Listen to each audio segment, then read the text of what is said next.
Baik, Assalamualaikum warahmatullahi wabarakatuh. Hari ini Bapak syuting pagi-pagi di episode 2 ya, teman-teman semua anak kelas 7. Kita akan melanjutkan materi tentang interaksi sosial. Apa aja sih yang kita bahas hari ini? Cek dulu nih. Oke, tujuan pembelajarannya hari ini. Setelah mempelajari slide ini, siswa diharapkan mampu pertama menjelaskan faktor-faktor yang mempengaruhi interaksi sosial. Kedua, mengklasifikasikan bentuk interaksi sosial asosiatif.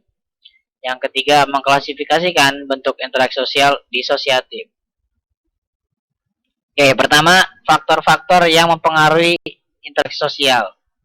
Terdapat 5 faktor yang mempengaruhi interaksi sosial, yaitu pertama, ada imitasi. Nah, nih, imitasi. Apa sih imitasi? Meniru perilaku orang lain. Misal, Sinta bermasak masakan karena meniru ibunya memasak. Ini ada fotonya nih. Nah, ini si Sinta nih, misal ya kan. Ngikutin ibunya masak, dia main masak-masakan.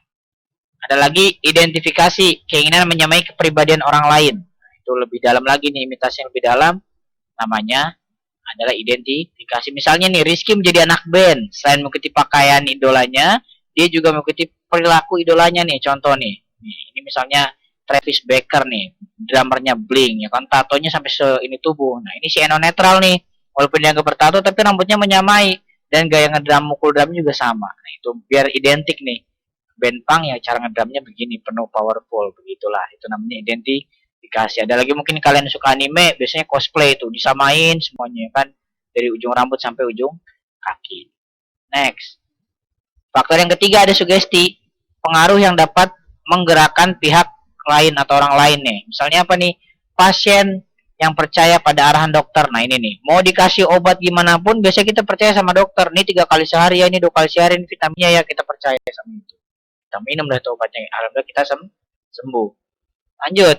Ada simpati, ketertarikan terhadap masalah orang lain. Nah, ini kita melihat orang lain kecelakaan di jalan, nah kita berhenti nih, berusaha melihat. Nah, itu kita udah ada simpatinya kan. Nah, kalau kita berhenti terus nolongin, nah itu lebih dalam lagi. Nah, itu yang terakhir namanya empati. Perasaan menempatkan diri seolah-olah berada di keadaan yang dialami oleh pihak lain. Misalnya, kita membantu orang kecelakaan di jalan dan mengantarnya ke rumah sakit. Nah, sampai ke rumah sakit diantar. Nah, ini bagian dari simpati. Nah, ini ada fotonya nih.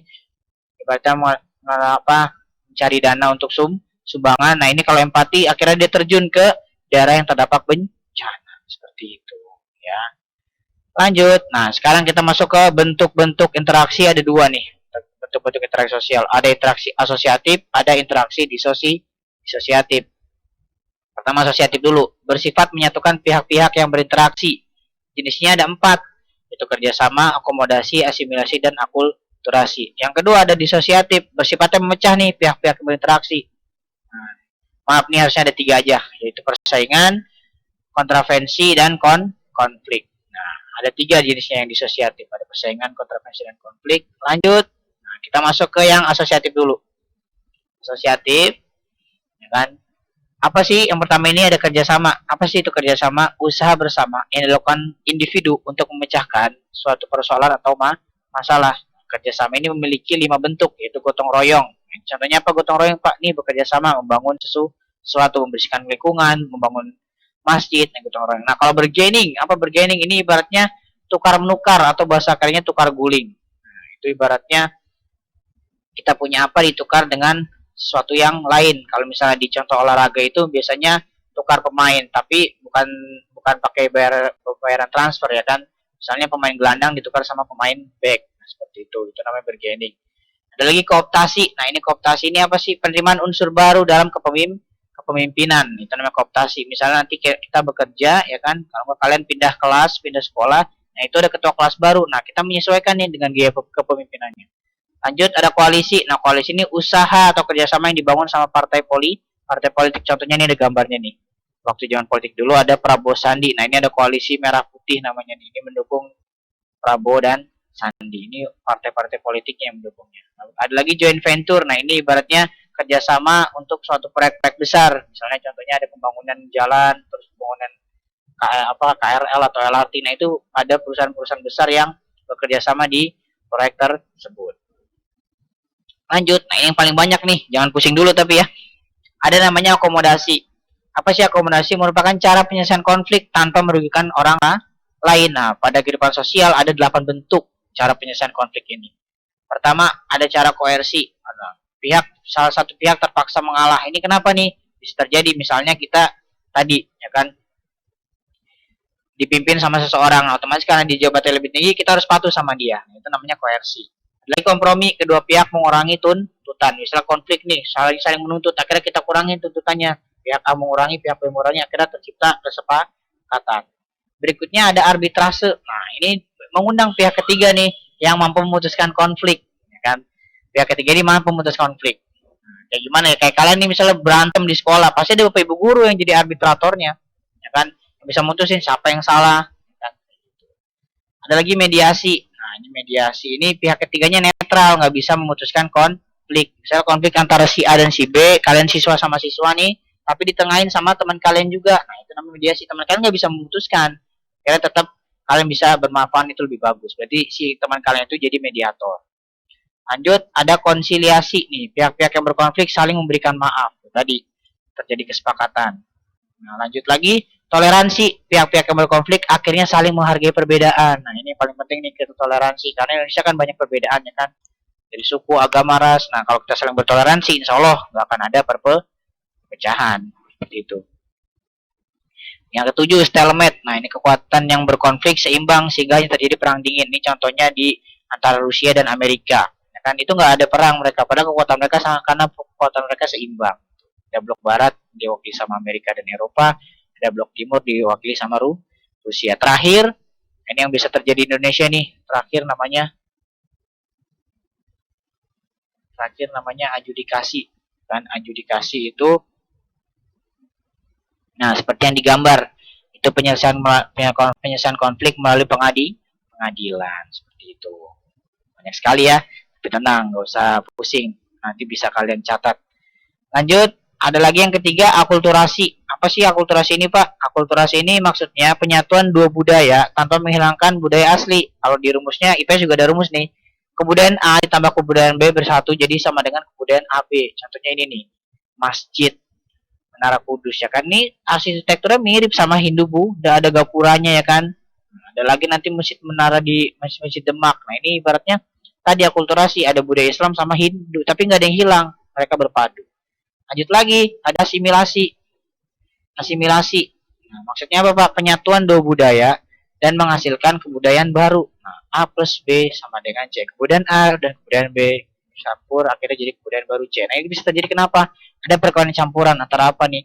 Antara satu ras yang dari luar negeri dengan ras pribumi atau orang Indonesia nikahlah sama orang bule misalnya. Itu nanti bakal terjadi namanya asimilasi. Nah, itu semua kita bahas interaksi asosiatif. Lanjut sekarang kita ke disosiatif yang memecah pihak-pihak yang berinteraksi. Nah, pertama interaksi disosiatif. Nah, ini pertama ada namanya persaingan atau kompetisi. Apa sih kompetisi? Usaha untuk lebih baik dari orang atau kelompok lain. Contohnya ada Alfamart, Indomart. Dimanapun kita lihat pasti Alfamart sama Indomart itu berdekatan.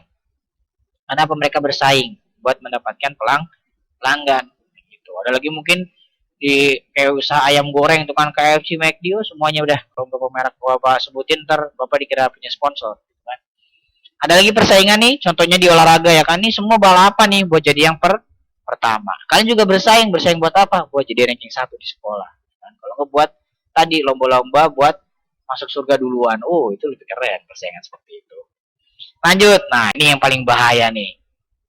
Habis tadi persaingan, ada namanya kontravensi. Apa itu kontravensi? Perasaan tidak suka yang disembunyikan. Misalnya nih, saling sindir, saling menghina, dan saling menjelekkan, dan semua sikap yang menimbulkan kebencian. Contoh nih ya kan, di medsos sering banget nih kayak gini nih, saling sindir ya kan, update status akhirnya nyindir salah satu pihak. Nah, soalnya kita nggak nyindir pihak tersebut, akhirnya timbullah perasaan tidak suka kayak gitu. Nah, akhirnya apa nih? Bullying nih. Ini juga sama nih di sekolah, misalnya ada yang kalian cengin mulu, ya kan? Sampai dia akhirnya menyendiri. Nah, itu bahaya, itu termasuk kontravensi. Akhirnya apa? Dia nanti punya dendam. Nah, punya dendam setelah kontravensi, ini yang paling bahaya. Konflik. Nah, atau pertikaian. Ini bentuk yang ketiga. Apa itu konflik atau pertikaian?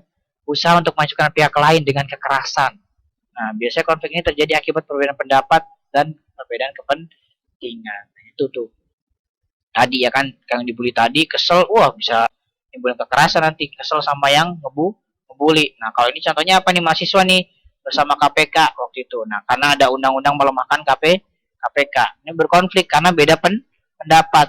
Ada yang berpendapat KPK tidak dilemahkan, adalah yang berpendapat juga KPK dilemahkan. Nah, ini ada lagi yang sampai kasus mobil dibakar. Ini ada orang dibunuh sampai mobilnya dibakar. Nah, itu apa? Akibat dari kontravensi tadi akhirnya berkonflik. Entah perebutan harta atau perebutan apa, ini lupa beritanya ya.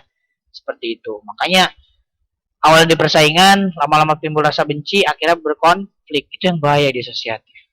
Makanya kita lihat kesimpulan untuk hari ini, setiap hari manusia akan berkonflik, ya kan? Entah dengan dirinya sendiri atau orang lain.